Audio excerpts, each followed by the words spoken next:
were planning the very first summit, we planned a 2.5-day experience. And I was so caught up with the possibilities and the vision for it that when Jim Miato sat me down and said, well, if we're gonna have 8 to 10 sessions, you're gonna have to teach all of them or get some of your friends to. And I thought, that's a great idea. I have friends who know more about leadership than I do. Why don't I invite some people to come and help? We've come a long way from those early days, but we had some transformational moments.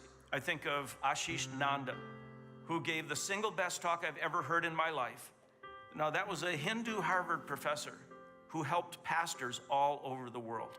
We also had a rock star. We had Bono, who looked right into the camera one time and just said, if you're not engaged with the poor, I question your Christianity. And a pastor said, I went into that session wondering if Bono was really a Christian. I came out of the session wondering if I was really a Christian. One of the speakers we had some years ago was Catherine Rowan. She talked about a ministry she has in US prisons. And I heard afterwards that the head of the Ghana prison system was in attendance, and it just impacted him. So there were all kinds of follow-up actions on how they could implement something like that in a country like Ghana. I remember inviting Richard Curtis, who's a filmmaker from the UK.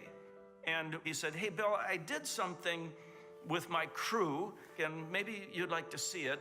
And all Richard and his team did was capture a little girl in India who wore a yellow dress, sleeping hopelessly on a sidewalk, while middle-class people were walking by and not even noticing. And that was shown on the interview that I did with Richard Curtis, and it crushed people. When you have moments like that at the summit, you go, that's why we do it. It can be a transformational event. Very few people understand the role that Willow Creek Church has played in the unfolding of the summit.